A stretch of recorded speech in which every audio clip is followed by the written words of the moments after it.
streaming, please?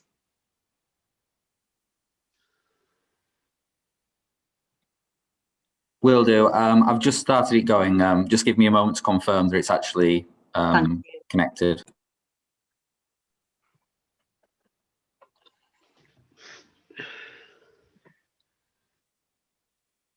Yeah, we are live streaming now. Thanks. Thank you. Thank you, Chair. Right. Welcome to today's meeting of the West Yorkshire Combined Authority Wakefield Consultative Committee. Today we've got not only the actual members of the Consultative Committee itself, we also have a slightly larger number of Combined Authority officers, primarily for the item 9, the consultation on the connectivity plan. And we're also joined by a number of Wakefield district councillors who will be observers for the first part of our proceedings, i.e. the normal consultative committee, but will be full participants when we get to the connectivity plan part of it. I did actually ask if we were able to deal with them separately, but pressures in terms of the availability of combined authority staff meant that the two items are unavoidably taking place together. Right, any apologies? Yes, we've got an apology from Nigel Ashton, Public Representative. Okay. Do we have any, anyone know of any other apologies? Right. Do we have any declarations of disclosable pecuniary interests at all? I think that's only applies to me and I don't. I don't think we've got any what's called exempt information, i.e. any items where press and public are to be excluded. That brings us to the minutes of the meeting, I think, was it 10th of October, Ruth, or something like that? The minutes of the last meeting, and this is for members of the Consultative Committee only, are you happy to agree those as a correct factual record of the meeting? I'll Cliff? say yes. Yeah, thanks, Cliff. Yeah. David? Yes, I'll say yes. That's great. Those are approved. Right. Nothing really to say by way of chair's update. Only to say by way of a very, very generalized comment about the connectivity plan thing we're going to have later, which is that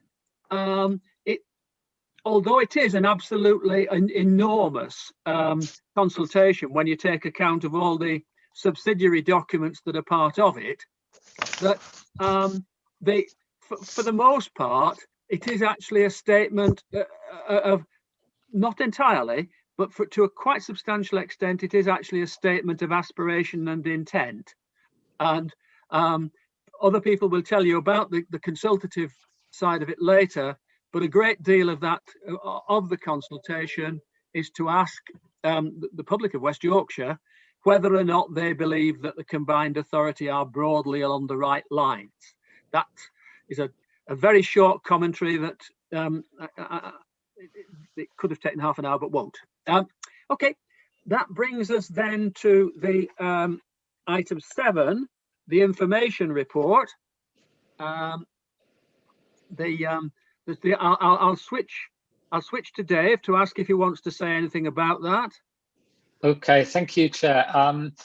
Good afternoon, everybody. I'm Dave Pearson, Director of Transport Property Services at the Combined Authority. On this report, we basically bring members up to date with current things that are happening.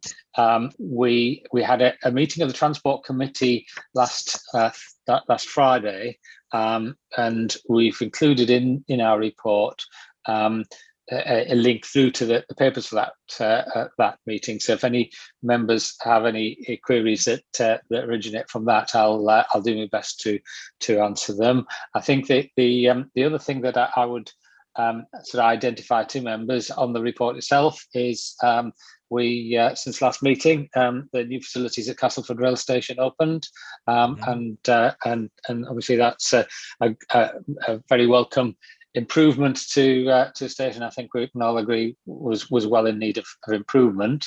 The impacts of COVID on bus services and rail services continue, and I'm sure I and operator colleagues can answer members' questions around that. What we've done with these reports this time round in the appendix is giving you a bit of a summary of where current projects sit in terms of things that have been worked on through the Combined Authority and through Wakefield Council, transport-wise, in the district. So we'll answer any questions if we can on any of that, or obtain answers for you outside the meeting.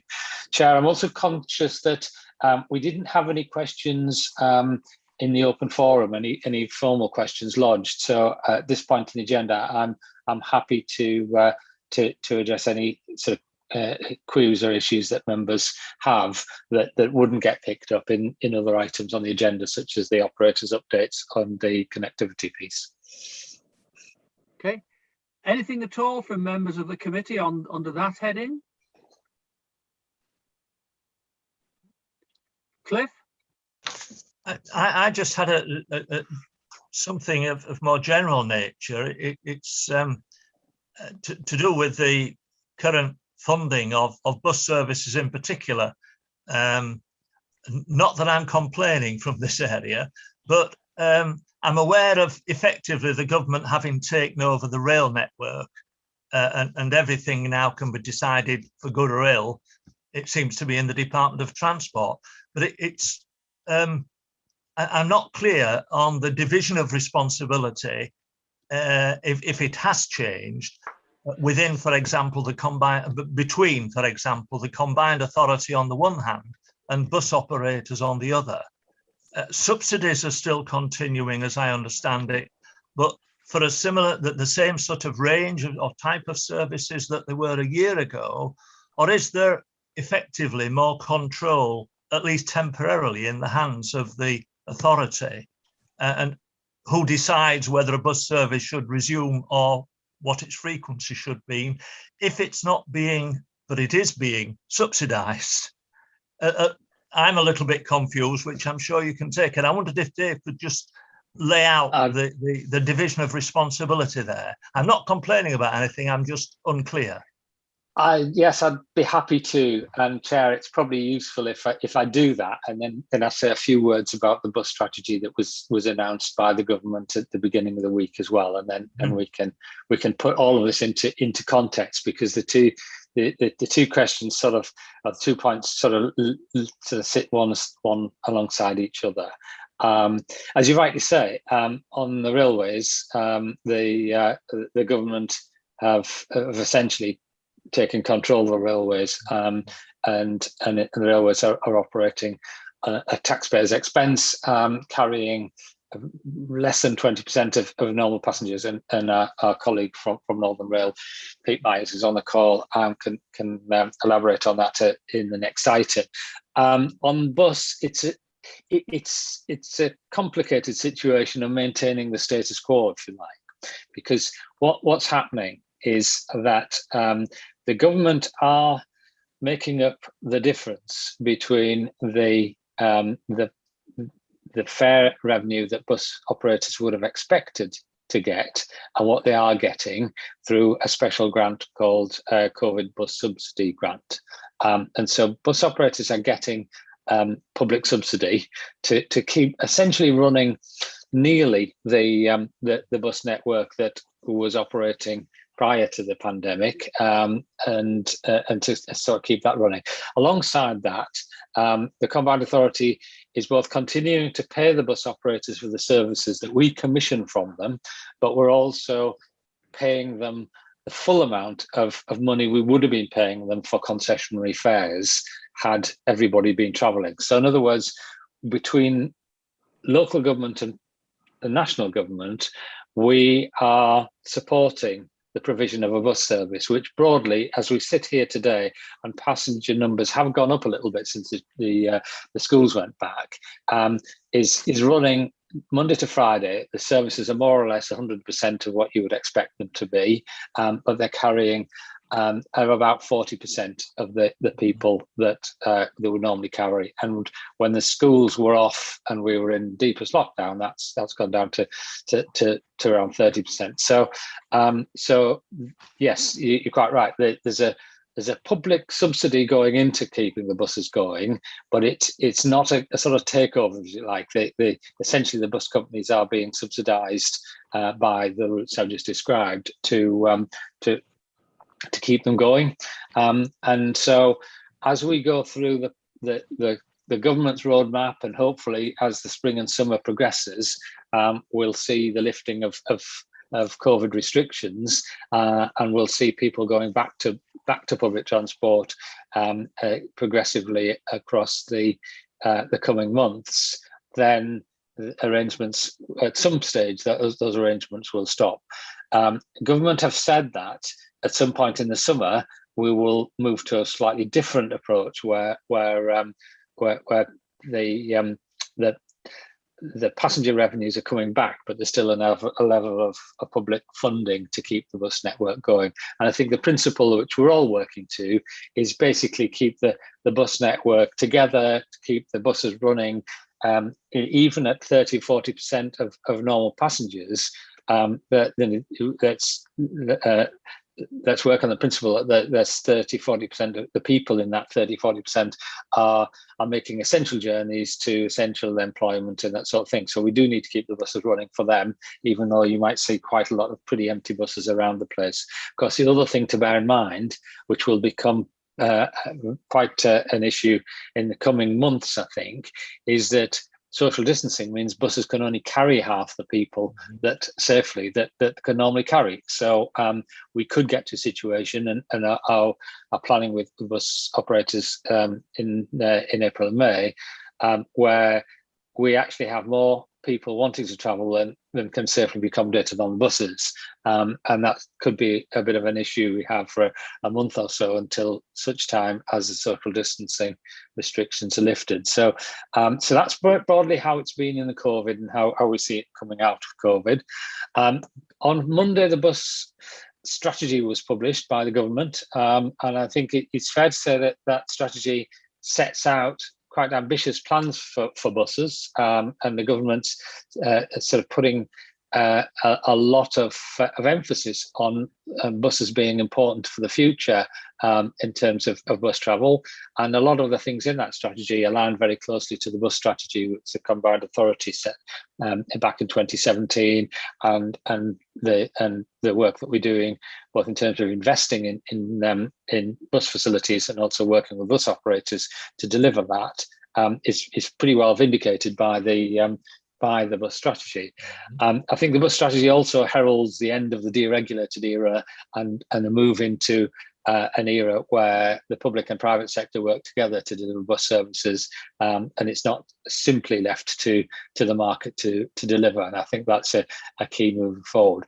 I think one of the things we are a little bit anxious about around the bus strategy, and it sort of leads to the point that was made in the question, is that there's still quite a lot of uncertainty about finance and about whether or not in the system there is enough money to actually deliver the aspirations that the bus strategy set out, because I think there's still a lot of questions that need to be answered as to how all of this is going to work financially, and some of those questions are related to has the demand for bus use been affected in the long term by the pandemic and the change in travel behaviours that come out of that. So lots of things to discuss, lots of positive things in there, and we're doing our best, as I'm sure our colleagues in Arriva and in the rail industry as well as the bus industry are doing our best to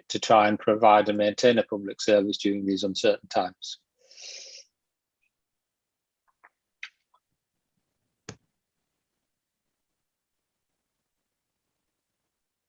Thank you. I nearly said, and it just wasn't.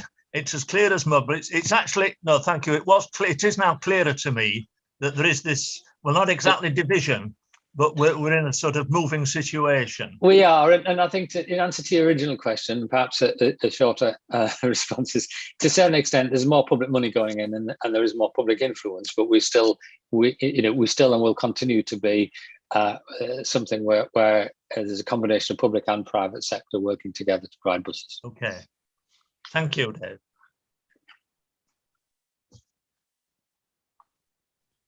Councillor Swift, I think you're on mute. That explains why she can't hear me. Kim, I was hoping to bring you in at this point. Over the kind of, the issues we've just been talking about, both the actual content of the question and the wider aspect that Dave's brought in, rather than kind of like go back to you at a later stage in the agenda. Yes, I'm sure you will have something to say on it. No problem. There's also my colleague Dwayne Wells on, who's our head of commercial and has been working in terms of the plans for the future network.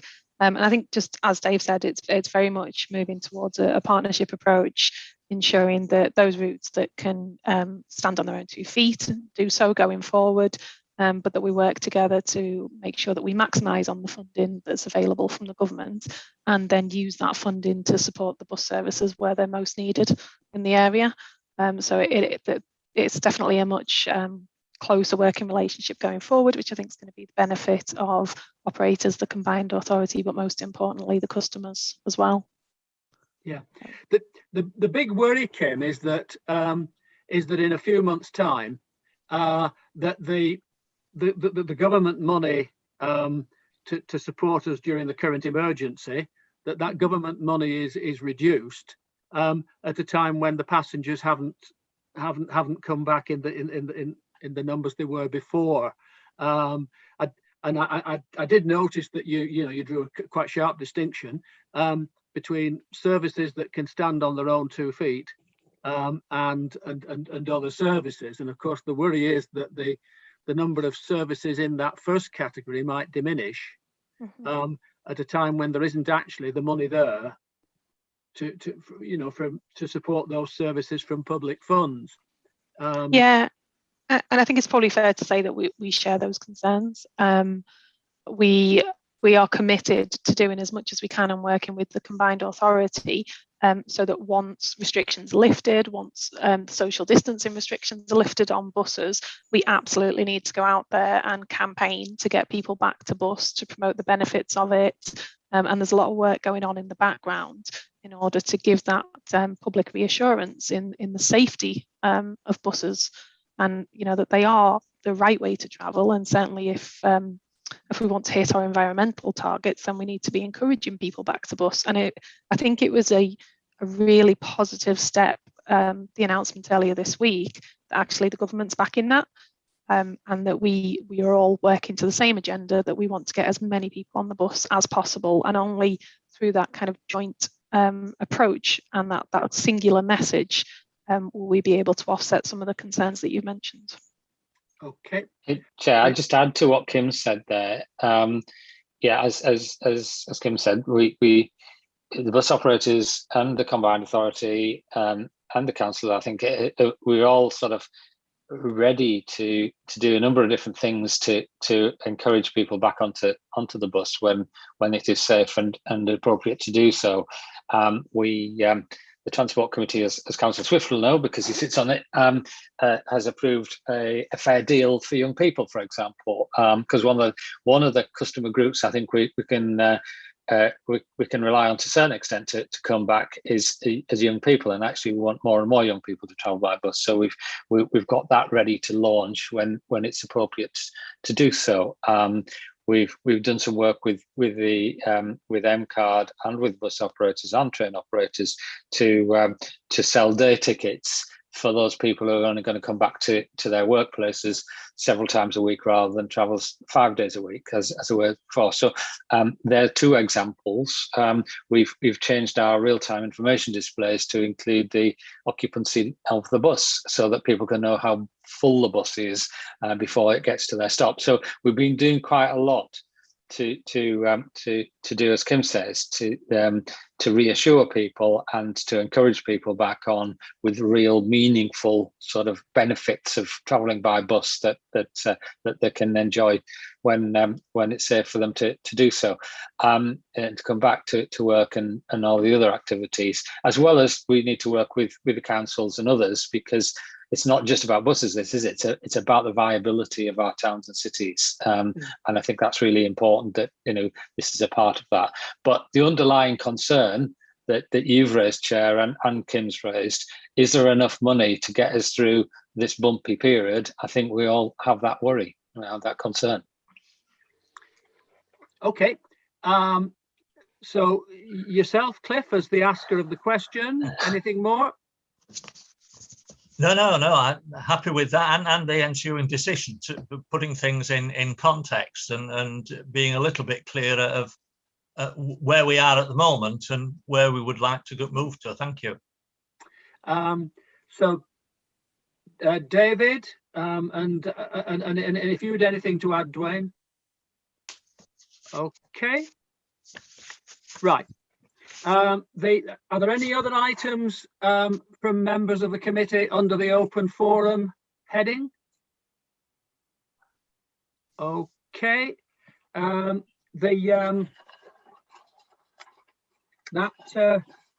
takes us on to the, I think it's Chair, it's the operator updates. The operator updates, exactly so. Shall I sort of call them in, because I can see who's on the call.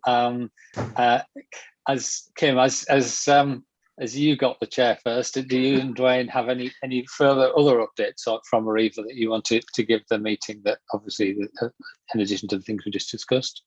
Yeah, I think Dwayne has an update on the network, if I can call Dwayne in, if that's okay. Hello everyone. Just a bit of an update as to what's been happening over on the buses.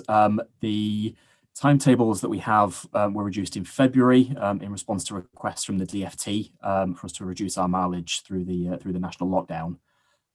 Pleased that we've since restored our Monday to Friday service back to 100% of pre-pandemic levels, and that's really catering for the school movements in particular. We of course are still running with reduced capacity for social distancing.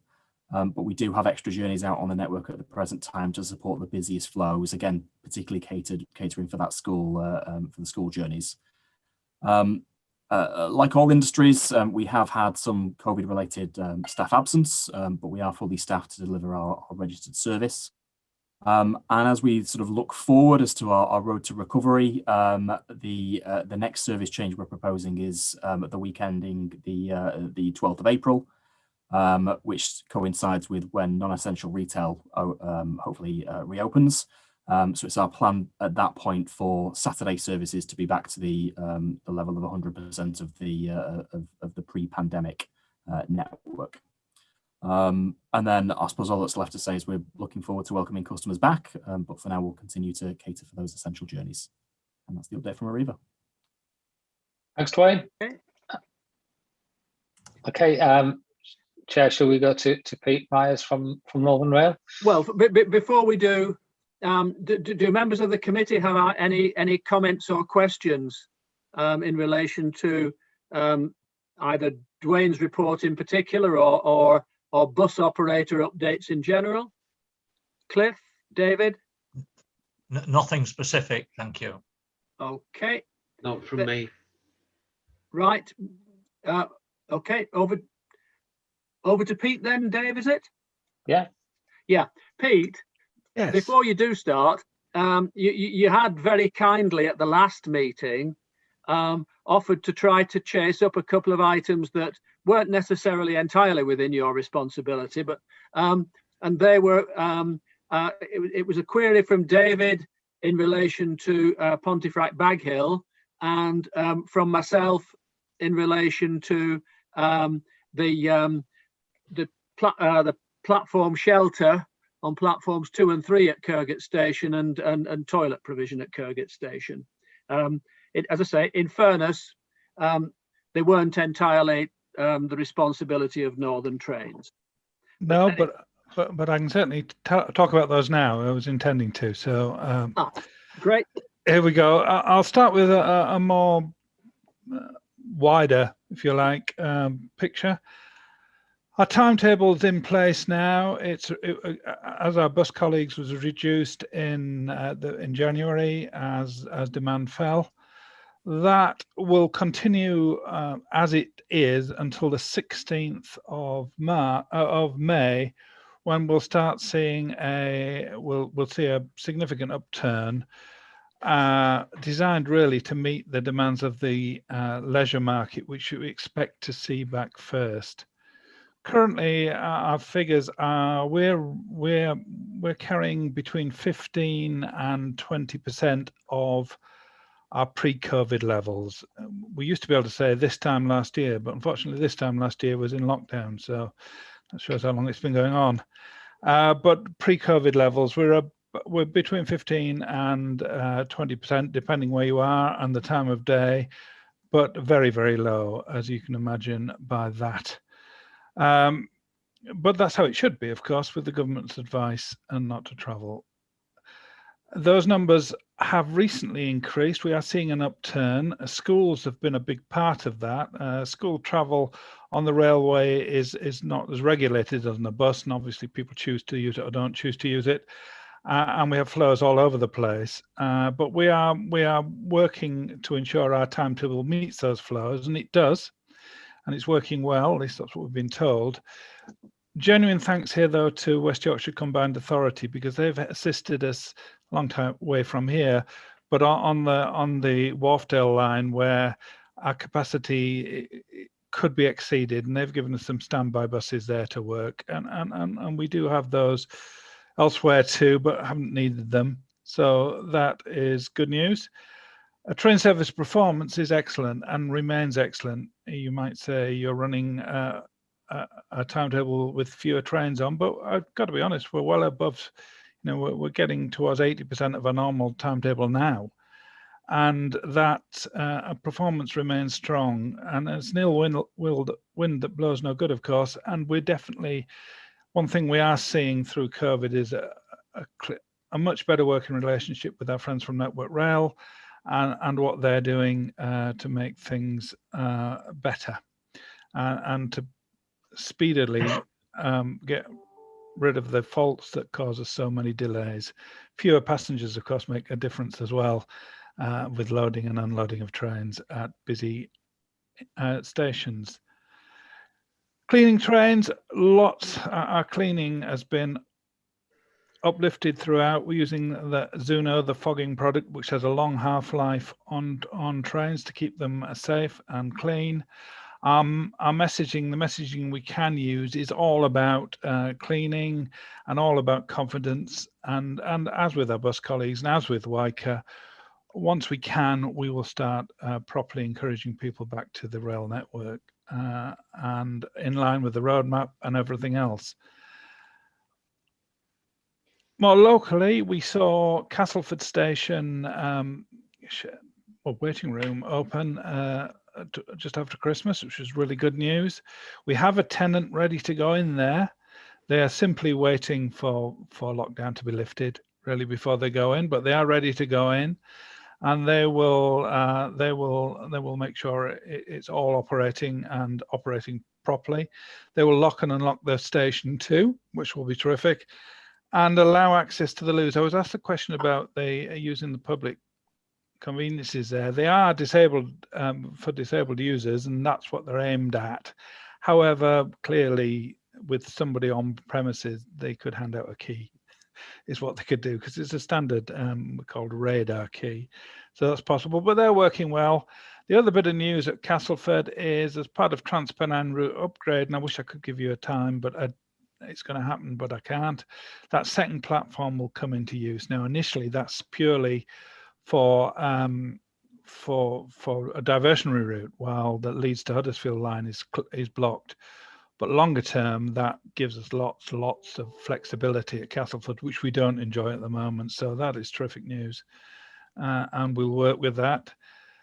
We've got 2 access for all schemes in the district, Normanton and one of the Pontefracts, and it's Monkill, and that will be terrific as well. And those are nailed on, and we're in the interminably long network rail planning stage at the moment. I do them an injustice, but it seems to take forever as we backwards and forwards plans and designs, but it's going well, and we should see them certainly in the next couple of years up and running. The work at Kirkgate I'll take first. This is a real issue, and you're quite right. It's not really within our gift, but it's certainly our station, so we carry some responsibility here. The issue is it's being done at the behest of our friends from Grand Central, who haven't run a train pretty much through COVID for obvious reasons, and the long distance market has been truly decimated in all of this. I told you, didn't I, earlier, 15 to 20%. Our colleagues in long distance operators considerably lower than that. I mean, TPE, we're talking about 10% pre-COVID levels at Leeds on Monday. So that's the type of situation they're on. But the issue there is it's an expensive project, and it's getting it sounds Jobsworth as anything, but it's true. It's getting the concrete over to the station, over to that part of the station to put the foundations in. And there were several stalled attempts at this last year. We helped best we could, and each time it cost Grand Central a great deal of money to do it. And frankly, when they went into furlough and closed, they've pulled away from the project. It is back on, and it will happen. And I have a northern project manager called Pat Cox, who's basically championing it for us. So it will work. They will get loose. They will get a heated waiting room, all the things that are promised. And in fairness to Grand Central, they're very keen to make it happen. But when they're closed, and there is really no one to speak to, because they're absolutely closed. So there we go. That's that one. I do apologize to our customers who've had to stand outside this winter. It's certainly nothing we would want them to do. We did look at putting a temporary structure up there, but the windage was so great that a temporary structure probably, well, it was ludicrously costly because it's so open and on an embankment. It would have ended up in Wakefield Westgate. That's where it would have ended up. So there we go. Pontefract, little news, I'm afraid. Network Rail say they've tidied up their buildings, and what is available to let is to let. That's at Bag Hill, but nothing else from there. The other things in the district, just to tell you about, I can't really answer questions on them because they're currently just in the ether or in the pipeline for the RVR, Revitalising Your Railways bids. And there are 3 specific ones for the region. Two feel quite strong. One is an extension from Nottingley to Goole, which does feel like we're working on that with the bidders. No guarantee it'll happen, of course, but it does seem a good idea. Pontefract to Doncaster via Asken seems to be building a bit of backing. South Yorkshire are keen with a new station at Asken itself, which sounds good. And of course, we're keen because it links the 2 towns closer together. So that one will go forward for basically a business case is drawn up to see if it genuinely has legs, and that is funded by the Revitalising Your Railway scheme. And the other one, which has gone up, has kind of snuck up on us really, is our more trains on Sheffield to York via Pontefract, again Bag Hill, and that one's out there too. They're all possible. They all will cost train, crew, and rolling stock, so they'll need funding. But and they won't all be granted in this scheme. Maybe, but what do I know? But I think they will get to the business case stage at least. Other than that, I have nothing else to add, Chair. happy to take any questions. Okay. Before we do go to questions, the revitalising your railway, is that the official title that the press more generally referred to as kind of Beaching Revisited? Yeah, that's correct. That Rollback beaching. Yes. It's been called all sorts of things. And I'm not even in 100% revitalising your railway is the right term, but it's the one we use internally. So there we go. But yes, it is. And there are bids all over the country for this. Okay. And I think what you've said about Platform 2 at Castleford, I think that will kind of answer a lot of lots of people ask about that. I think that'll be welcomed. It will. Okay. Any questions or comments at all on Pete's report? No, thank you. Are you still on the call, David? Yes, absolutely. Yeah. I'd just like to say a few words. First of all, I'm not going to say much because, as I say, I appreciate the times we're living in, and you know, the utter chaos and uncertainty. But the only thing I'll say is that it's still absolutely the only thing that that we see as very easily rectifiable is the Sunday service, is the positioning move that's classed as a service on Sunday. And we all feel that could be so easily rectified, and then people from on the Dearne Valley line would be able to go to York and Sheffield on a Sunday.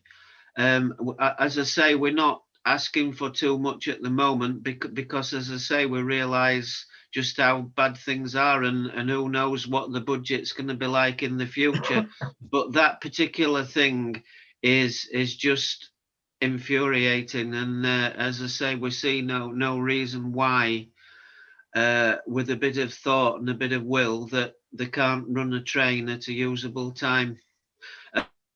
And also, Pete, I'd just like to ask you, it's a silly little thing, but at Pontebag Hill, the actual station is being kept very tidy, although it's not being used very much at the moment. It does look quite presentable, but we're all at a loss. There's a red skip outside that's been there about a month, that's parked right outside the station entrance, and nobody knows what it's there for. I wonder if you could find out for us just what, because we can't see any work going on, but as I say, it is smack outside the station. So if anybody could could let us know what it's there for and whose it is, I'd be very grateful to know that. Yeah, I'll ask if it is ours. I'll ask for it to be moved, and I'll find out. Is what I'll do. The Sunday positioning thing. I mean, that's what that service is doing, and those trains aren't around at any other time to reposition them. But I will feed back what you said. I had an MP's call yesterday, and I got similar feedback, to be honest. So let me feed that back in and see what we can find out. Yeah, well, it just, as I say, it confirms everything, that at the moment the service isn't running, but yet the positioning move is. It is. It's what it does. It balances the fleet for Monday morning. That's exactly what it does. Yeah. Okay. Right. Is there anything else anyone needs to say? Sorry, were you indicating to speak, Cliff? No, sorry, I was just moving my screen. Sorry. Right. It's okay. Is there anything else anyone wishes to say before we move on from the office, the operator updates? Oh, could I just ask Pete Myers quickly, the tenant for Castleford Station, presumably that's retail, is that cafe or newspapers or whatever, or it's not a commercial premises, is it? I don't know. It's retail. It's a cafe, is what it is. Right. Yeah. One I mean, it's a big operation. We use them also. They're at Manchester, Victoria too. They're all over the place. Good tenants. They're looking forward to get in as well. They absolutely are. Okay. Right. That moves us on then to the workshop session. The workshop session is part of the much wider consultation. that the West Yorkshire Combined Authority are mounting on their proposed connectivity plan.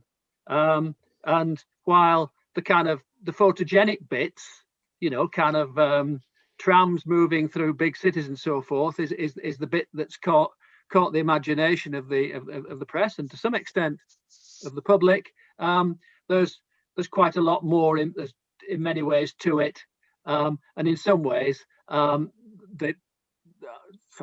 hunting for my words. In some ways, some of the important questions are a bit less than perhaps the images show. Okay, it's Tom presenting on this one? Yes. Good afternoon, Okay. Chair, and good afternoon all. Would you like to introduce yourself, Tom, and then move straight into the actual? Fantastic, thank you, Chair. And I'm sort of supported today by James Nutter, who's our head of rail as well. So if you've got any particular rail questions as we're going through the material, James is here to help answer any questions as well. Hello, James.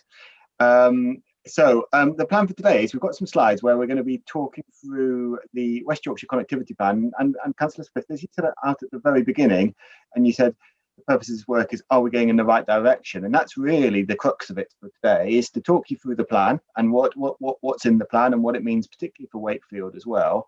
But just to kind of start that conversation about, are we going in the right direction? And we're in an engagement at the moment, which is running all the way through to the 11th of April, and we'd really like your feedback. Let me bring the details onto the screen, if that's okay. And if you could just confirm when they've come up onto the screen. I'm going to put them into full screen so you can see them. Yeah. Hopefully that is showing on your screens. That's fine, Tom. Yeah. Yes. Fantastic. Right, so the plan for today is I've got some slides, and if there are comments, more than happy to take them as we're going through. If you could put comments in the chat function or just raise your hand, and it might be easier to have a bit of a question and answer session at the end as well. So if there's particular comments which you want to pick up as we're going through, maybe put them in the chat, and then we'll pick up questions at the end, if that's okay. The material we're going to be talking through is all online, so everything is publicly available. And we're just summarising what's in the plan documentation for today's conversation. And we will... If I can briefly interrupt, just to say, in terms of the chat and the questions and the rest of it, that this section of the proceedings is fully open to the Wakefield District Councillors who've joined us. Absolutely, and we really... We thought this was a really good opportunity to widen out the standard DCSE meeting to all Wakefield councillors, to give everyone that opportunity to hear where we've got to so far. So I absolutely would welcome. And this is the third DCSC in this round, and we've had some really good conversations so far at Calderdale and Leeds around the plan. It's really helpful and kind of invaluable feedback, and really would welcome the same coming through this session today as well. And it's all incredibly useful feedback and will be used to inform and develop the final versions of the plans. By way of introduction, so my name is Tom Gifford. I should have said it at the beginning, and I work for West Yorkshire Combined Authority, and I oversee the connectivity work and the mass transit work, which the Combined Authority is leading on at the moment. So in terms of today's agenda, we will post into the chat function as well where the web links, because you won't be able to kind of link through to them from the screen. We'll put them in the chat function, and we do have a number of webinars coming up over the next week or so as well on different modes, which I'll plug at the end of the presentation, which you need to sign up via the website as well. And really, if there's particular questions on modes, bus, rail, walking and cycling, decarbonisation, that's a really good place to get into some of those questions in a bit more detail as well. So we'll do a really quick overview of the CA, one slide, and then jump into the connectivity plan and what it means for Wakefield, as well as talking a bit about the mass transit vision. And really happy to arrange follow-up conversations as well. So if there's things in here where you particularly want to delve into a bit more than we've got time for today, more than happy, just get in contact so we can set up a follow-up one-to-one and have a bit more of a detailed conversation on it. That's absolutely fine. And all the material is on the website, it's on Your Voice, and there's a connectivity page with all the material. We're happy to receive feedback in any form. So it can be via email, it can be in the chat today, it can just be on the interactive map on the website, it can be in the survey form. So whatever works best for you, we're happy to receive your feedback in any form.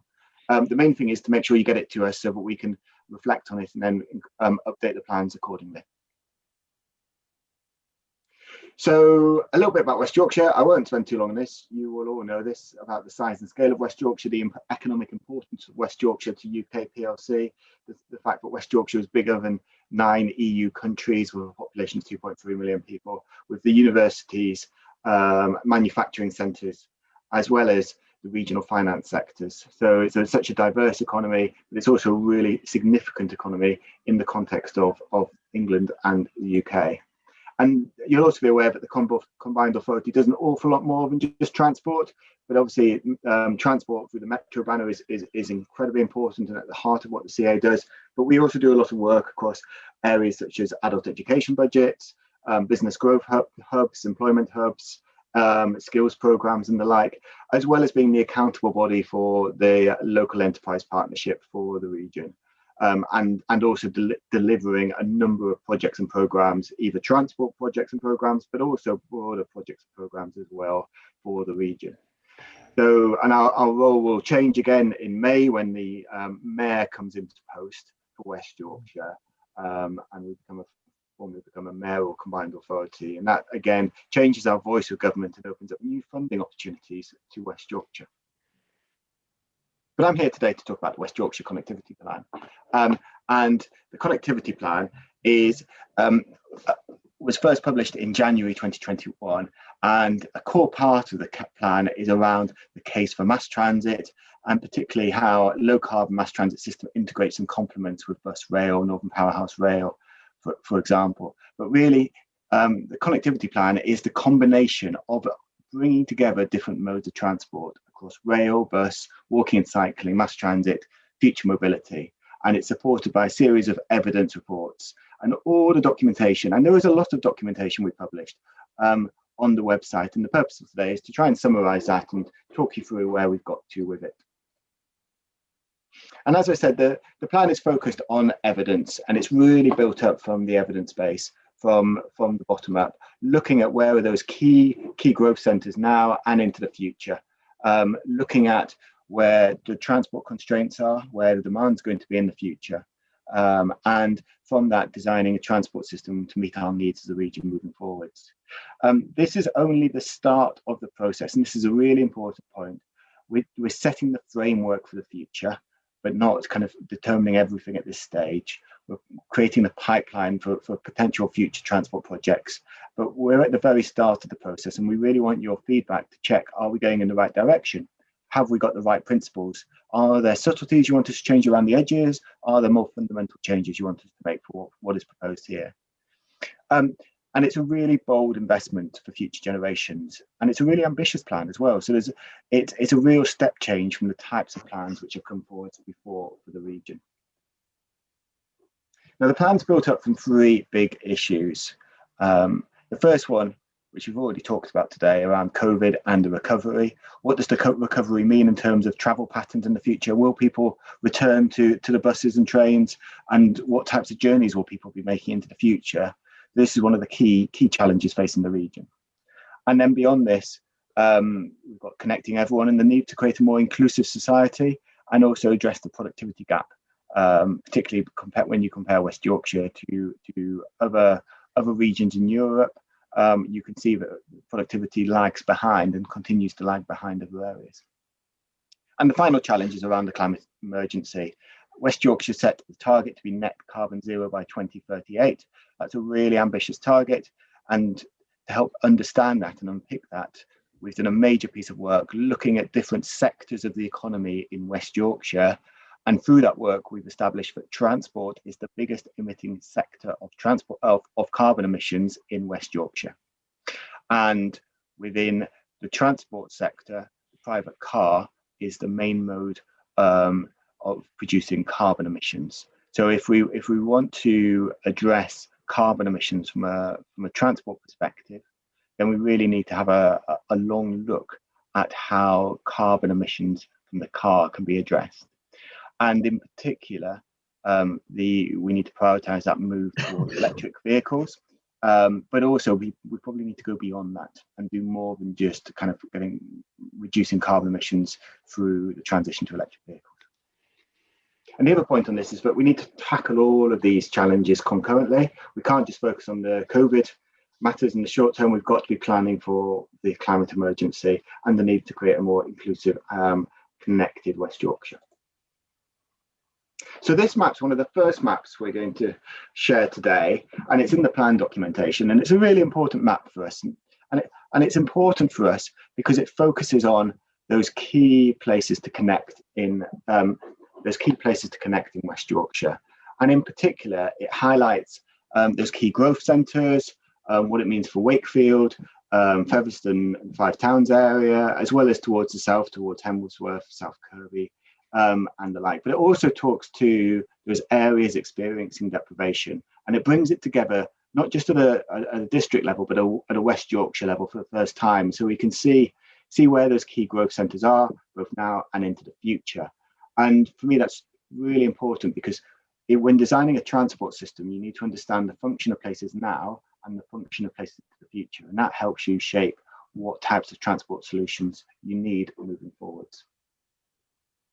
And we've used that information to highlight a number of local connectivity priorities. So we've got 6 priorities. We've got walking and cycling becoming the first choice for shorter journeys. Bus being at the heart of our plans with revitalised networks. Rail continuing to serve those key main centres. A new form of mass transit, kind of providing that missing link in our transport system, filling in the gaps in our transport system, particularly on the high demand corridors. And as I was talking about earlier around the climate emergencies, car and van still being important, but just being used less. And finally, obviously, that focus on national and international connectivity, particularly in a post-Brexit world. So the connectivity plan aims to bring all of those modes together and set the overall picture. And what it also does is it set the picture for our pan-northern connectivity priorities. And in this map, which is from the plan, it identifies those key kind of rail priorities at a pan-northern level. So we've got the Trans-Pennine route upgrade, the East Coast Main Line upgrades, as well as the electrification of the Calder Valley line. And that's complemented by HS2 and continuing to push for the case for HS2, as well as for Northern Powerhouse Rail, particularly to connect the northern cities of Manchester, Bradford and Leeds together. So the connectivity plan talks to these priorities across the north. And these are all the things which we want tested through the engagement. The last thing the connectivity plan does is it brings it all together into a single map. And it summarizes those key places to connect, where those growth areas are, where there's areas for inclusive growth, where the housing and regeneration growth is most likely to take place across the region. And it brings it together into a single map with each of the modes highlighted for how we could connect those places moving forwards. And it sets out across mass transit, long distance rail, local bus, walking and cycling, those key connections. And this is really important when potentially funding bids come available over in the future, and when government says to us, why are we bringing forward investment in Castleford? Well, we can start to set out how investment in Castleford relates to its connectivity for the wider region. So we're not just saying, well, actually investment in Castleford is important for Castleford's sake. Well, it's actually important for the rest of the region's sake as well, about widening labour markets, improving productivity levels, improving access and the like. So that broader story and message is so important from this map. But it's the first time we will have had a map like this, and so we will have to evolve it and test it over time. And the engagement is asking, have we identified the right places for growth? Have we identified the right modes to connect places? And it will evolve over time, but it's a starting point from where we've been before. So I've talked a bit about the connectivity plan, and then the next few slides just get into the mass transit vision. And as Councillor Swift highlighted, this is the bit which has captured the imagination of many of the people who have responded so far, but also in the media as well. And the mass transit vision sets out the bold ambition to make West Yorkshire greener, more inclusive and better connected by having a world-class 21st century transport system which integrates bus, rail, walking and cycling with mass transit, and mass transit filling in some of those key gaps within the transport system. And the mass transit vision is integrated within the other modes. And this is the same map as we were talking about earlier, but with those areas where there's that opportunity for mass transit, particularly highlighted in teal. And mass transit is really around supporting the transition to a low carbon society, supporting new housing growth, enhancing the quality of life for West Yorkshire's residents and visitors, and really connecting those areas of high demand. So we identify here those places where there's that opportunity to connect by transit. We don't get into the routes, so route A versus route B. We don't get into that in this document. Could we take this road? Could we take this disused railway route? Could we use this rail route? The document's more at the principle level and asking the question, are we identifying the right places to connect by transit? Are there gaps? Are there other places we should have identified through the evidence base? Because before we do any substantive development work, we want to test that we're going in the right direction. And that's the purpose of the engagement. We want to make sure that we're going in the right direction so that when we come back with route options or technologies, then we know that we've already got a groundswell of support for going in the right direction. So from a Wakefield perspective, this is obviously the West Yorkshire version, and then I've just zoomed in from a Wakefield perspective on this slide here. And again, this tube map is in the mass transit vision, and accompanying it, it provides more detail around the narrative, the opportunities, etc. So I would recommend having a look at the vision document, which is on the website, which kind of explains it in much more detail. And you can see there some of the key places and opportunity for connections, particularly around the 5 towns, and to Wakefield. And for us, this area is an area where there is such an interconnection with the rail network, but we need to understand what we want to achieve through the rail network, and then where are the gaps from a mass transit perspective, and how can mass transit work with rail. And there's a lot of work still to be done there, but this hopefully sets the scene to raise the opportunity for connectivity in these areas. And I think it's really important to note that on this page as well, that actually mass transit is just part of the solution. It's going back to the earlier principles. Bus will continue to be the main mode of transport for many parts of the region, and it will still continue to carry the majority of people by public transport. Mass transit's really focused to those communities where there's the higher demand levels. So it's really important that we focus it on those areas. And mass transit needs to be integrated with the broader offer, rather than just kind of being developing the case for everywhere, because ultimately it will be expensive to deliver, and we need to make sure there's a strong economic case for bringing forward options. But what do we mean by mass transit? Well, on this page here, we identify the 4 technologies. So we've got advanced bus rapid transit, light rail, tram train, and ultralight rail. And we've identified these following a worldwide market testing, which we held last year with around about 120 different suppliers, manufacturers, and operators of mass transit systems. And we asked them the question around what is a deliverable mass transit solution? And they gave us their feedback. And particularly, we were interested in the innovations in each of these spaces. So there's an awful lot of development work going on in these spaces at the moment to reduce the costs, but also to bring new technologies involved, such as new light rail systems which don't require overhead wires, through different propulsion systems, through to the Coventry ultralight rail systems, where there's a smaller vehicle but still on a steel rail, delivered through a lower cost track form.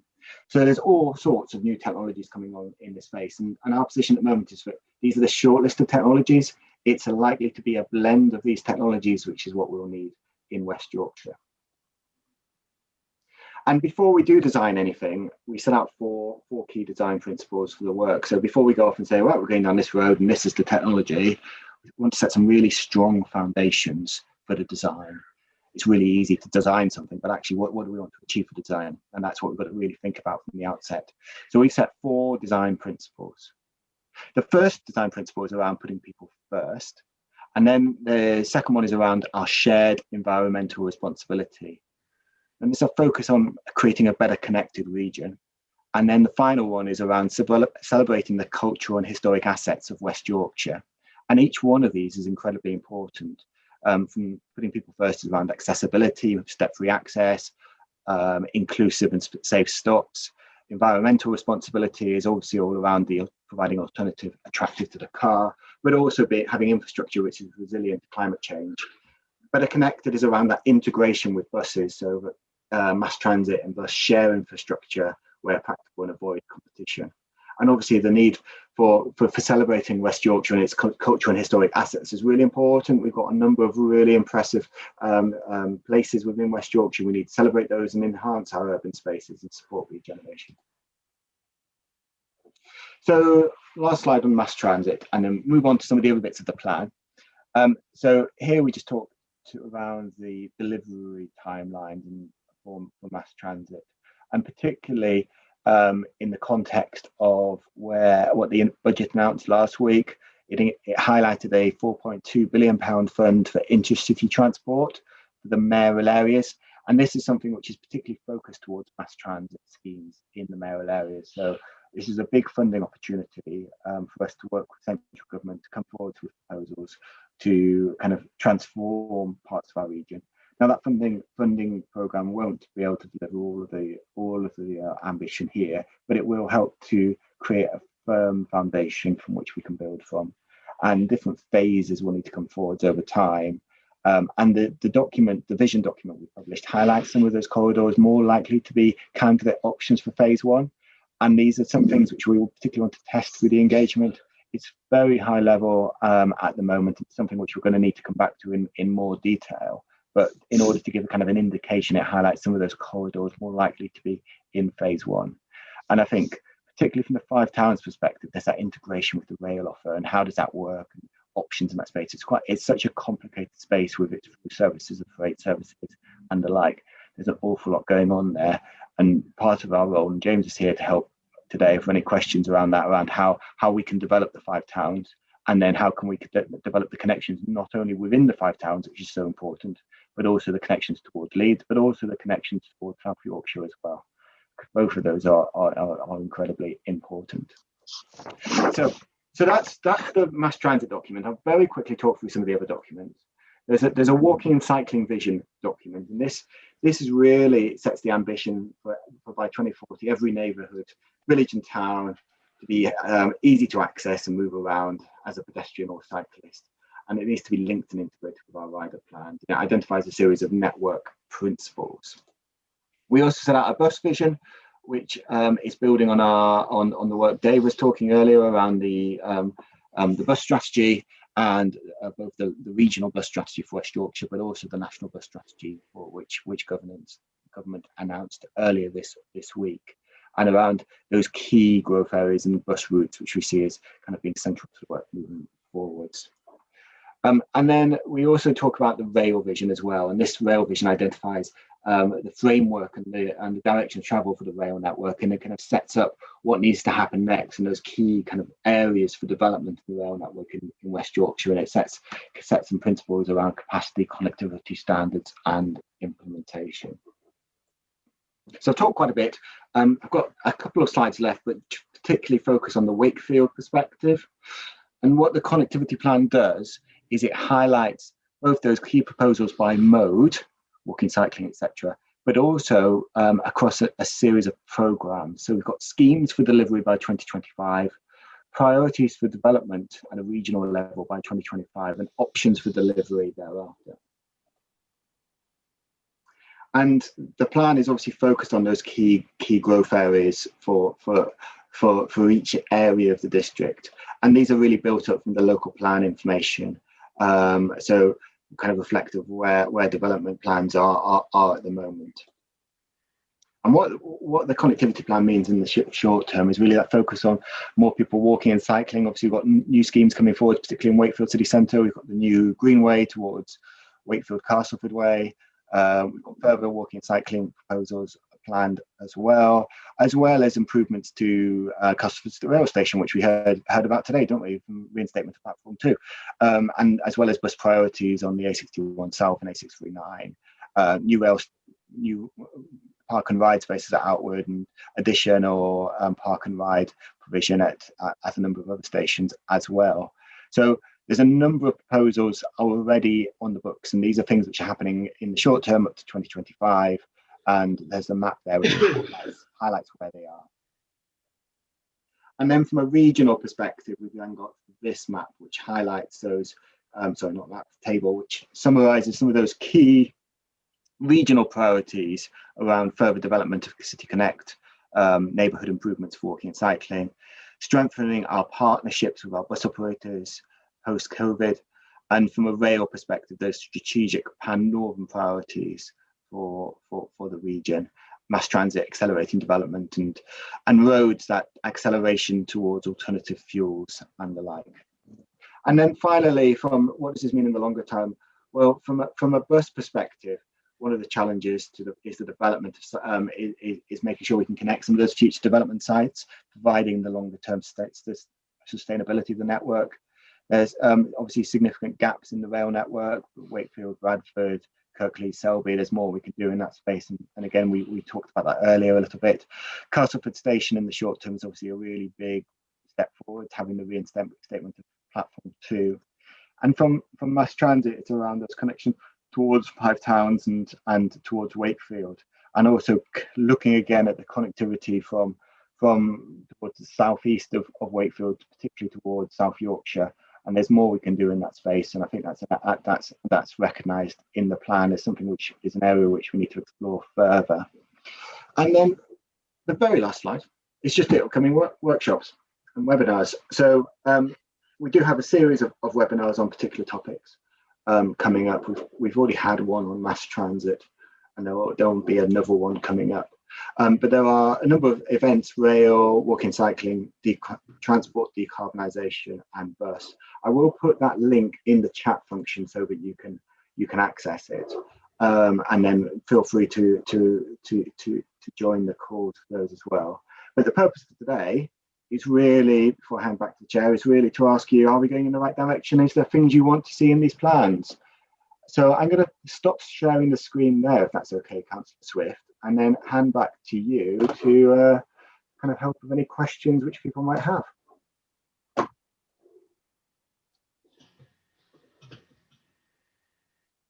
Sorry, I hadn't unmuted myself. We've been joined by a couple of colleagues who've been stuck in the very long-running planning committee meeting. Welcome to Councillor Tennant King and also to Councillor Heptonstall. Hope I've not missed anybody there. Unfortunately, you have missed almost all of the actual presentation about the connectivity study.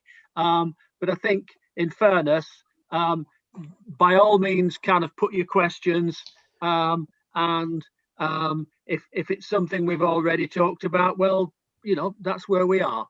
But welcome to the meeting.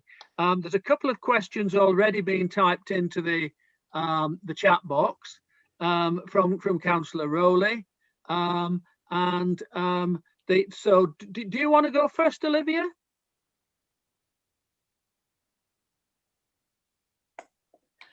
I think I've already asked them, so presumably others can read them. I'm just concerned that we seem to be able to say very easily, well, you know, we'll go on to electric cars, when in fact what we should be really doing is trying to encourage drivers not to drive at all, because, you know, there's still pollutants even with electric cars. But my other two questions were around the HS2. I don't see how it benefits Wakefield at all. We have an excellent service to London, and if HS2 comes, we will have to travel to Leeds to get to London. And my other point is that there seems to be quite a lot of emphasis on Castleford and the Five Towns, but the south of the city and into Hemsworth don't seem to have the same emphasis. Thank you. Thank you. Councillor, is the best way for me to do this to run through the questions, and then I might ask others on the call to pick up points, if that's okay? Sounds good. That's fine. I think those are all the questions that were actually listed in the chat box. Members of the actual consultative committee, that's Cliff and David. Mm-hmm. Do you have any questions at this stage, either of you? Yeah, I'd just like to make a comment that we're a bit concerned with the introduction of tram trains, which are a good idea, but we wouldn't like to see our rail routes downgraded to tramways, because we've got aspirations of longer running services, because Pontefract and, well, obviously Nottingham has always been regarded at the end of the line, but we're hoping in future times that, obviously, as you've already said, services to Doncaster and Goole, etc. Plus, there is still freight on the line, so I don't think it'd happen anyway.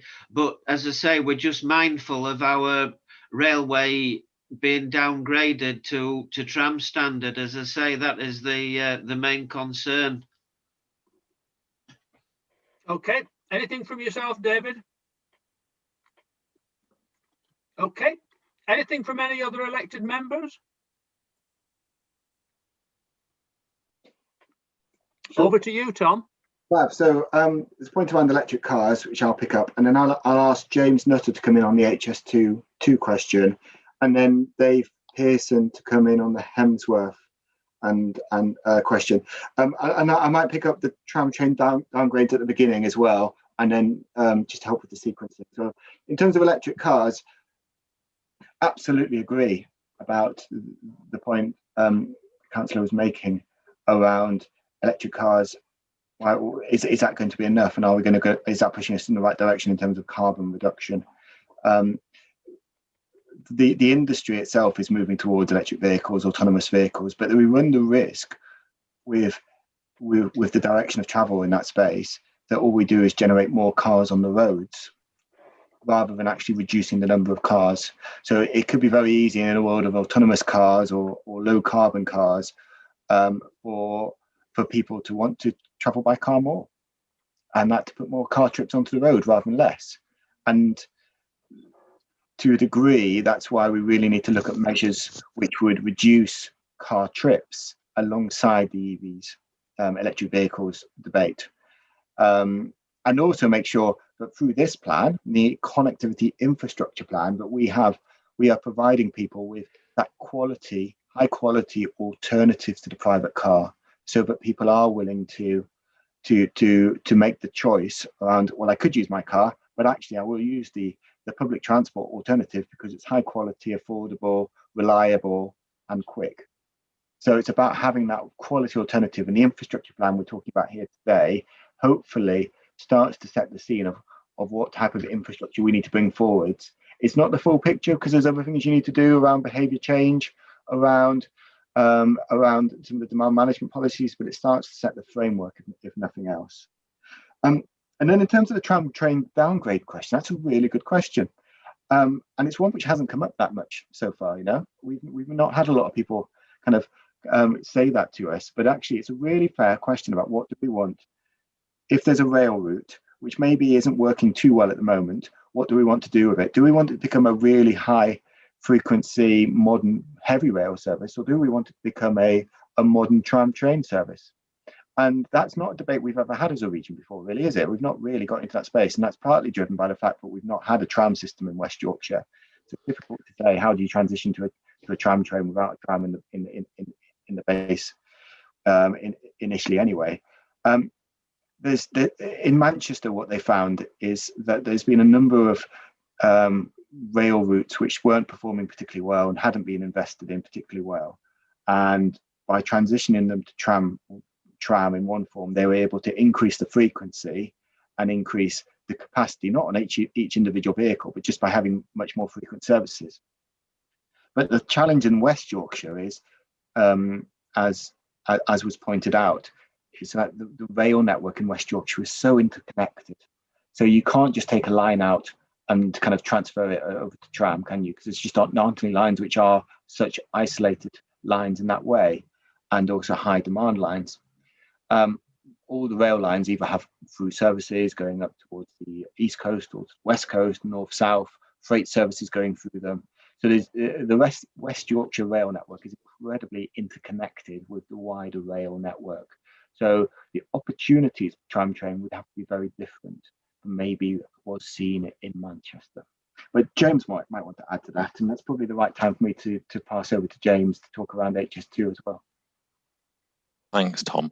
And that's just covering the point about the tram train versus heavy rail. I think what's come across to me over a number of years from discussions with elected members and stakeholders in the Wakefield area, including in the Five Towns area, is the importance of improving the services to and from Leeds, but also improving the services beyond that sort of geography and into and beyond West Yorkshire, further east towards School and towards Doncaster, and north and south towards Sheffield and York, to name a couple of examples. So, and in doing that, being really clear that that is for a number of reasons. You know, it's for purposes of work and education opportunities, for getting to I guess other transport services.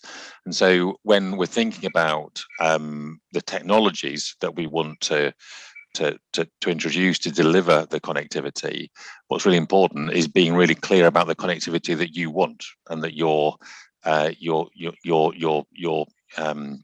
constituents want, and why, and what they need it for, so that we're not coming up with a technology that doesn't deliver the sort of where you want to get to and in the time you wanted to do it in, and has the wrong level of capacity.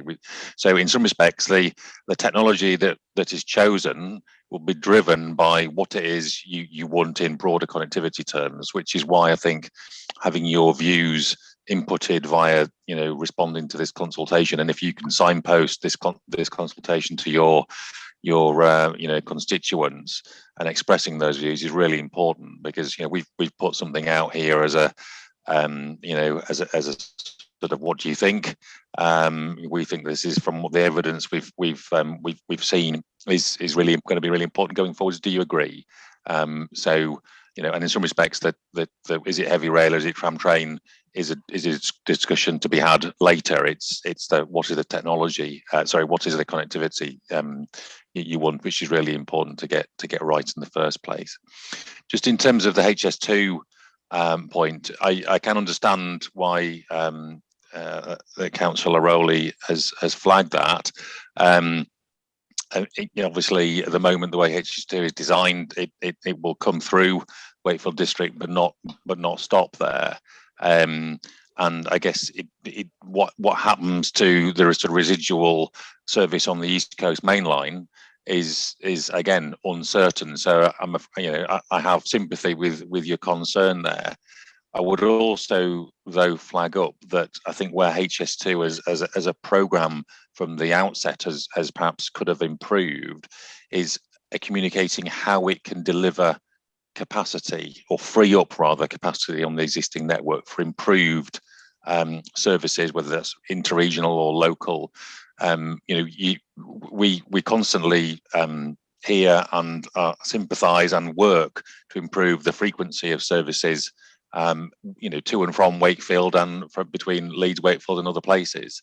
The problem we've got is the railway is full, and what HS2 offers as a country is to be able to think about how we run services on the existing lines differently, and how we can improve your and our local and regional services and use that capacity on the network differently. So there is some upside, but I do recognise that there's a potential downside from a particularly Wakefield City point of view. So I'm not sure I can give you a specific sort of words of comfort, but we're doing our best to try and mitigate what potentially is a loss for Wakefield City. Okay. Before I ask the further questions, can I make a possible apology? Although I actually do know almost everybody who's represented either by their pictures or by little squares with the names.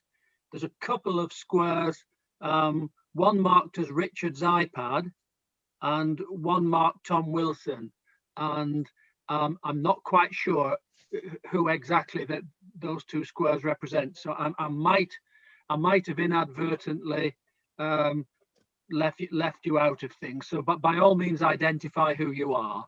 if that's at all helpful. Chair? Yeah, Dave. I'm conscious that Tom asked me to come back on Councillor Rowley's point about South East Wakefield. So shall I do that now? By all means. And then we can move on to other questions. I think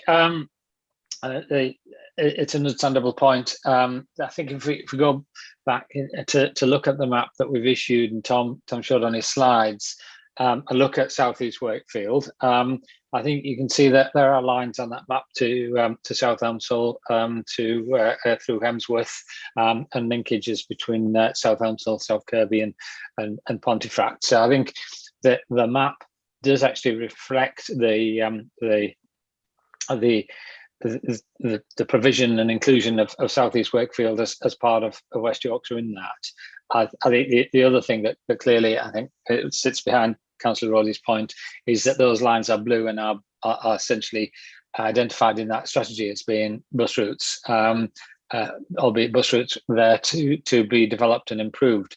I think if members are able to look at the associated document around buses, they'll see a fairly detailed piece of work there, albeit one that was done about 18 months ago before the pandemic hit. So some of the timings of this are probably knocked out a little bit by it. But what we did with our advisors was to look very carefully at the way in which we expect West Yorkshire to develop over the coming years, and which are the bus routes and which are the bus corridors which we wanted to see improvement and expansion, and South East Wakefield definitely is included in that.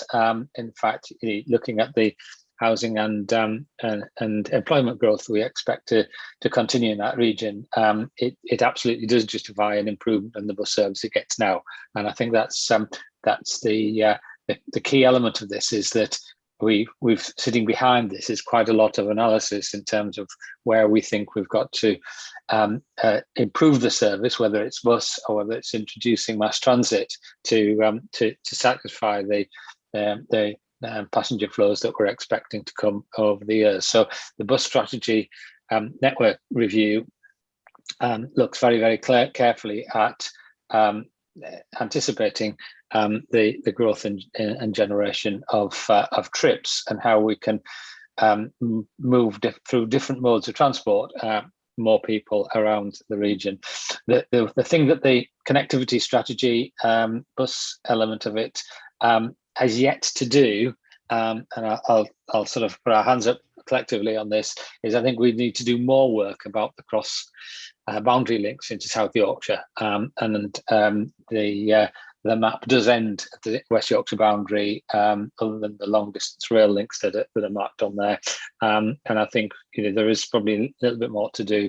We are conscious of links from South East Wakefield into Barnsley and Doncaster in particular, that need strengthening, and indeed we did strengthen slightly with an additional bus into Barnsley from I think the Hemsworth area from memory, South Eastleigh, that sort of area, to reinstate bus links into Barnsley for some communities that weren't there before. So yeah, we're very conscious of the fact that it's probably a bit more to do about the cross-boundary links in that, and to work with our South Yorkshire colleagues as well.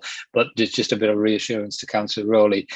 It's not a part of West Yorkshire we're forgetting about. We've got quite a lot of ambition to strengthen bus services in that area. Okay. Right, Councillor Heptonstall, Stuart. Thank you, Kevin. I don't know who's in the audience, but Stuart Heptonstall, Councillor Wakefield Metropolitan District Council, Wakefield East Ward, the Budstead Town Centre. And I was lived in Wakefield all my life, and so I've seen alterations since, shall we say, early 1950s. One way or another. I can remember actually seeing trams in Kirgate, and the tram lines were down. Yes, I can remember seeing them, Kevin, on the junction with Peterson Road. In fact, when I was coming up to Eastmoor to my aunties on my pushback with my dad, My tyres used to get fast in tram tracks. Yes, I can remember them. And I've also seen the tram station at Ossett. Was there up to last year, certainly, where they facilitated the maintenance of trams. And I'm a great believer in electrical power, having worked on electric locomotives underground for quite a number of years, 14-ton greenbacks, and really reliable and economical, I would say, as well. So, back to today's meeting, I have one or two concerns about transport that affects Wakefield and Wakefield district. And one is that Deutsche Bahn, a German company that runs the trains in Germany, are now importing goods via their southern port, bringing them up all the way through by rail to Yorkshire, to Wakefield district, to Europort. They've just purchased marshalling yards at Europort, where that will be their headquarters for distribution of goods throughout Yorkshire. I haven't seen it in papers, and I haven't seen it in any meetings, but it's a fact. They've also just gone about purchasing Ely Mills, a marshalling yard that we had built in the 60s as a centre for cargo of all sorts coming to the Wakefield district. Indeed, West Yorkshire, Huddersfield, Bradford, and Leeds, Halifax, wherever. And that was neglected for 25 years. All of a sudden, the Germans have seen an opportunity to develop our rail system in this country at arm's length from Germany. And what I'm worried about is they take up all these rail tracks, all these marshalling yards, and they get a grip on the business of transporting goods about West Yorkshire, indeed all England. It's on the cards, it's there, it's happening now. As regards other more means of transport, very few people these days, I mean, we've been at it 25 years, trawling for statistics on push bikes, on walking and everything else. Whichever way you look at it, we've not succeeded in making people walk or catch buses. They all want the cars. But because it's easier to use cars for them. The only way, in my opinion, where you'll get cars, less cars on the road, is to increase the price of petrol, which won't go down politically. That's the only way you'll do it. And I'm one of those people that uses actually, I don't use my car to go to Wakefield as often. These last few years, I tend to walk it where I can. As I say, I only live on edge of town. But believe me, if it were raining, I should go in my car. That's honest truth. I'd do it. That's how life works. Now then, all these things have been happening for 25 years. Now, where are we going forward? We can have all meetings we want. We can put all slides up on these screens what we want and say, this is how it should be. And we're letting people from Europe, by the way, I'm a European, I believe in Europe, but we're letting people come and operate in our country on the rail network. I wouldn't like to think how many supplies, technical supplies, come into this country from abroad for the operation of its existing rail network. And finally, I'd just like to say, and it's a big moan, I make no apologies for moaning, Kevin, but it's another moan. HS2, yeah, I'm all for progress and delivering it. Who would build it? Who would pay for it? I would imagine Germans and Japanese would build it. I would imagine the British taxpayer would pay for it. And then finally, who would sell it? The government would sell it to Germany or another country, and the British taxpayer would pay for it. And I'd just like to finish off those comments with thank you for listening. Yep, that's okay. Moaning about HS2 is officially recognised in Wakefield and approved. Now, I've got two other speakers at the moment. That's David Hogg and Councillor Rosland. David, do you want to go ahead? Yeah, I'd just like to say that I'm totally pro tram and totally pro train tram, and I think it's an absolute disgrace and outrage that Leeds has never had a tram system, and it's absolutely screaming for one. and I get so angry when I get to go to other minor cities and they've got one and we haven't. But all as I say, all I'm concerned about, and I have to hold my hand up here because I'm not sort of au fait with how they work, but hopefully they'd be able to keep if they do convert stuff to tram train operation, they'd be able to keep the standard track layout so as you could run both trams and normal you know, rail cars, locomotives or whatever. That would be, I just want to make it clear that I'm not anti-tram, you know, that's all I'm saying, that it would be great to have both as long as it didn't stop normal stock running on the line. Okay, and finally, before I bring Tom in, I've got Councillor Lund and Councillor Rhodes.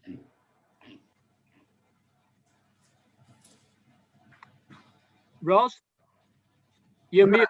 I've been muting and unmuting myself. I think I've got it right now. First of all, I shared a deep concern about why we need HS2, but the reason I wanted to speak was I've used public transport. I've been a keen user of public transport all my life. I've never had any trouble going down to London. I've had huge trouble travelling within the Wakefield district, trying to get buses to connect up with each other. And I had a friend in Netherton, it took me half a day to go and visit her. I think we need to make sure that we get those smaller interconnectivity links right. Also, while links to London are brilliant, try going to Liverpool or Bradford. And, you know, it'd be quicker to travel to New York than to undertake those journeys. And if we are to get people to use public transport, I think the most important thing is reliability. There's nothing worse than going to wait for a bus, particularly in the wet and the cold, and the bus you're going for doesn't turn up. I'm lucky, I live very close to 110 bus route, which when it's going well, runs every 10 minutes, so that tends to fall to pieces in the rush hour. But if I lived on any other route, it would be an absolute nightmare. And that would put me off using public transport more than anything else. Thank you. Okay, and finally, Councillor Betty Rhodes. Hi, thank you, Chair. Afternoon, everybody. Yes, I've one or two things, and they've mainly been dealt with, but I'll be brief. First of all, I agree entirely with the comments that have been made for the Wakefield area, particularly around the Five Towns district and the availability of services out there. One thing that's always been mentioned when we have any scrutiny of issues of travel across the district is the capacity to deal with people who are shift workers, because the bus service is reduced at night time, after tea in particular. So if you want to encourage people to use public transport, we've got to have a way of making sure the transport is there for them. Secondly, I know Dave Pearson, who will remember my late husband, Keith.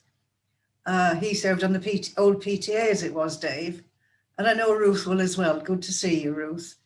For years and years, Keith would always come home and enjoy the meeting.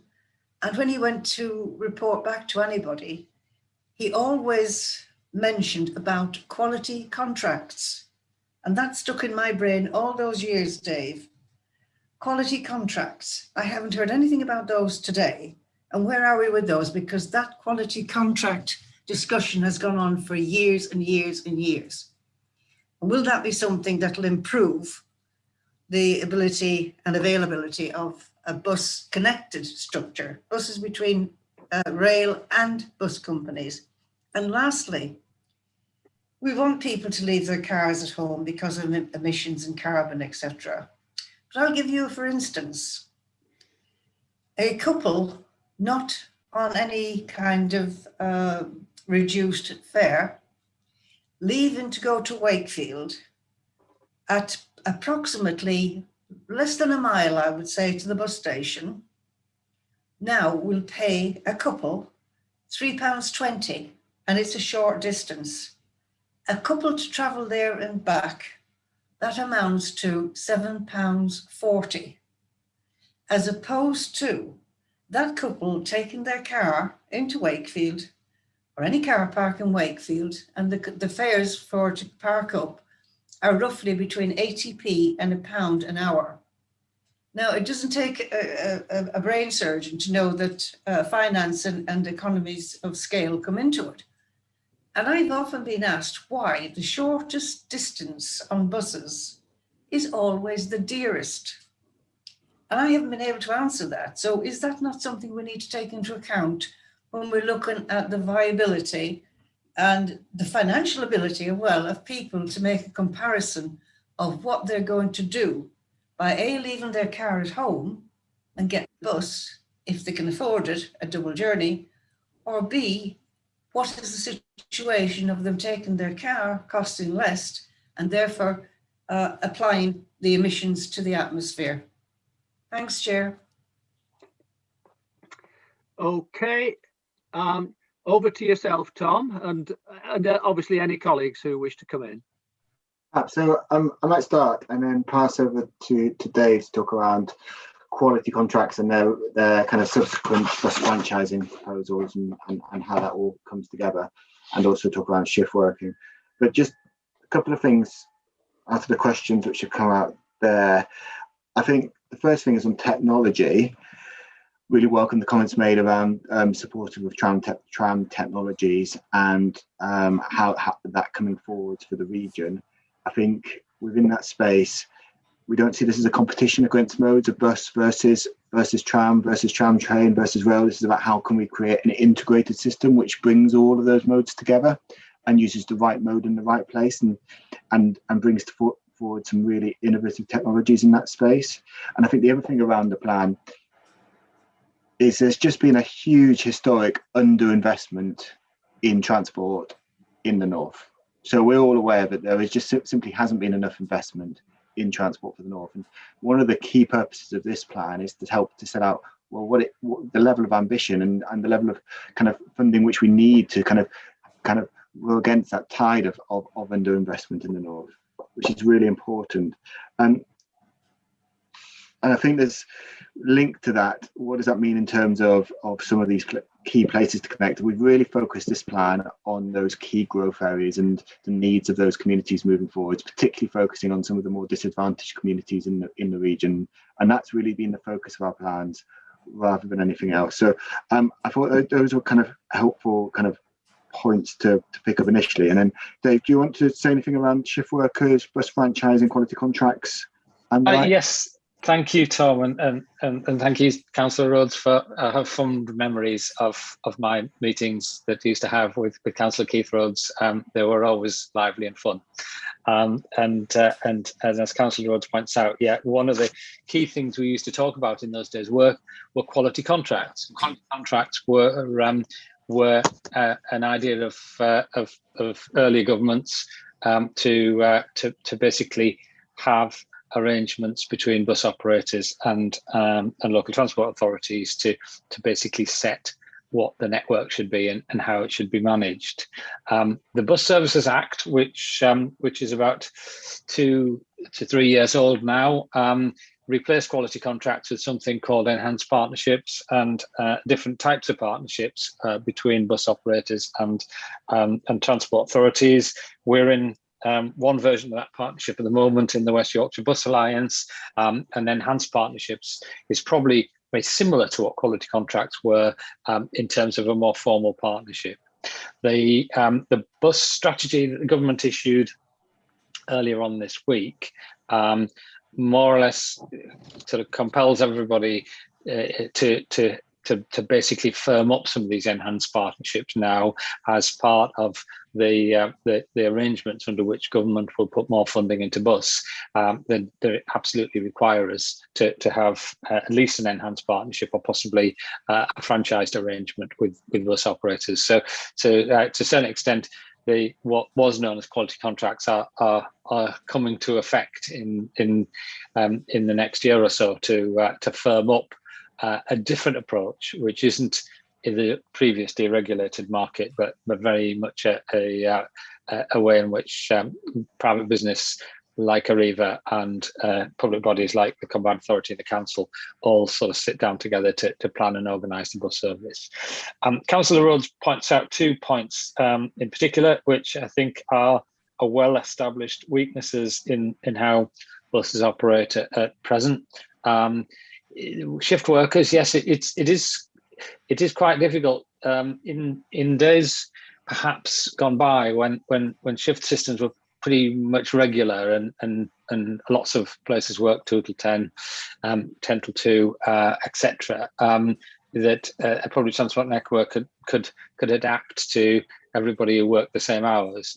Shift patterns have become much more complex things now, but I think the point's well made by Councillor Rhodes that the provision of services, particularly for people who finish shifts in the evening, is not what it could be, and that's a bit of a weakness in the system. That's something that we shouldn't lose sight of. I think we have done, and colleagues from Arriva will be aware of. One of the things we have done is we responded a little to some travel needs of putting some extra buses on at around the 10 to 10:30 stage, particularly going out to the new business communities at Sherburn and Elmet, so that people can actually get back to from shifts from that. So we are trying to adapt that now. We're working with employers as trying to do that. I think the other point that Councillor Rhodes makes quite clearly, and I think it's a real challenge, and it was recognised in the bus strategy, is cost. The cost of bus fares has gone up higher than inflation and higher than even rail fares, and the bus strategy points that out quite clearly. I think it's something we've known, and we do have something that, as a comparator to other forms of travel and other parts of life, bus fares are comparatively expensive, and that needs to be addressed in the sense that, as Councillor Rhodes' example is, it is cheaper to park than it is to take the bus, and I think the onus is on us and the bus companies to actually pitch the price of what we're offering to what people want to pay, and as you do in all areas of business, that probably needs a particular adjustment following the COVID pandemic. So I think that the cost of travel is a very live one, but ultimately public transport is paid for in 2 ways, either by the taxpayer or by the passenger, and that's the service that's provided can only be funded in a combination of those 2 ways. So we need to find a way through that. I think the final point that the number of members have made quite properly around buses is punctuality and reliability, and people will have confidence in the service if they're punctual or reliable. And I think that the point made by Councillor Lund about the connectivity and interchange is important as well. And I think there's 2 sides to that as well. There's two big components. One, the bus companies need to make sure all the buses are out there and running, and secondly, we need to manage the highway so that the buses can run smoothly and not disrupted by traffic congestion, and we can run a service that people rely on. And I think that puts a lot of onus on the bus companies, but it also puts a lot of onus on the Combined Authority and the Council to actually give the buses the space on the roads they need. So I'll stop there. Okay. Sorry, Chair, I wonder whether I can come in at just to make a couple I was about to points. Thank you. Yes, sorry, I was actually just about to invite the operators to come in. Yes, certainly, Dwayne. Thank you. Yeah, just a couple of further points in addition to what Dave has just run through there. In terms of shift work, just a couple of more examples there closer to home and within the Wakefield district. So clearly we do have a lot of businesses in Wakefield that do have shift work, and we do work very closely with a lot of businesses. Just draw out a couple of examples. Next in South Emsall, we've got a very good working relationship with Next, and we're providing adequate capacity for for our services going down on the 496 corridor, just to make sure that that we've got enough capacity to get people home from their shift. And also TK Maxx, we run special dedicated services for TK Maxx with a good arrangement that we have with that business in Ferrybridge. So services TK1 and TK2. So dedicated work services of yesteryear, which run there for their employees. A more general point, we're happy to work with any business on this. So if there is a specific issue or concern, do encourage that company to get in touch with us, and we can work together with them either on a ticketing B2B deal or whether it is we need to look at service provision more closely. We're more than happy to do that. And then finally, in terms of cost, just to draw out that we do have some very competitive fares. So our short hop fare sort of services within a mile, depending on the route, is £1 or £1.20. So just to sort of allay that myth that the bus travel can be expensive, it can be cheap. And certainly with what we're doing with our season ticket range as well, encouraging people to travel with public transport more often, it can be as little as £1.48 per day if customers buy tickets in advance. And obviously our day ticket for Wakefield is £4.30. Thank you. Okay. Anyone else from the operators like to say anything? Okay.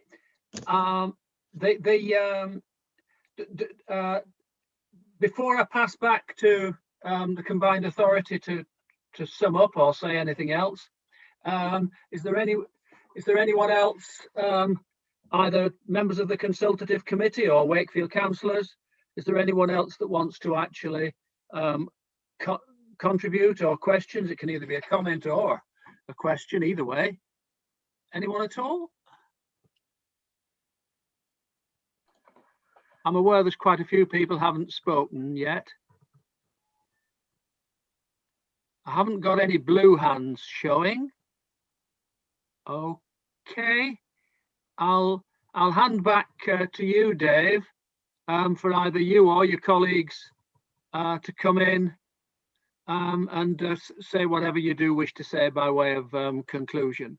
No, I think thank you, Chair, and thank you everybody for the contributions and the comments, which I know Tom and James on the call as well are we're keeping records of all these meetings as well as all the other engagement we're having over these weeks, just to be able to reflect your views in the strategy going forward.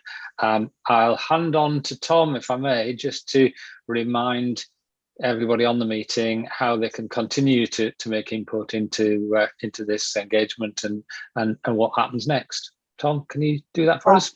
Yes, of course. And just to say thank you so much for all the comments today.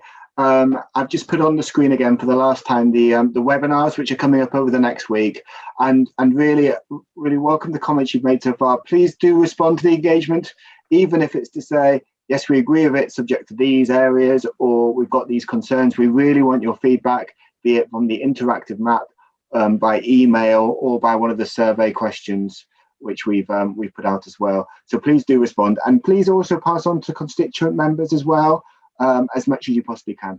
And I will leave it there, Chair. Okay. The only query I've got is simply to ask, apart from the kind of formal minutes, will there be some kind of a summary of the, particularly of the kind of questions and answers and so on? Certainly. So we will, from the minutes, we will kind of pull together a list of key themes and messages which have come out of each of the meetings as part of the consultation report, which we'll be producing, and then we can come back at a future one of these meetings to talk around the kind of key messages and feedback, and then how we're addressing it in the plan. Okay. Can I just say thank you to everyone? It's been a longish session. Thank you to everyone, both for the contributions and for your patience. So that's it. Thanks. Thank you, Kevin. Thank you. See you later. See you later. Just apologies for coming in late, as you know, I wanted to go to the meeting. I did actually explain to the meeting that we had a long-running planning committee meeting and that had delayed a number of members. So fully appreciate the fact, Stuart, that as vice chair you had to stay obviously till the very end. Obviously. So apologies about Thank you. It was very interesting. Thank you, Chair. Thank you. Right, that's it.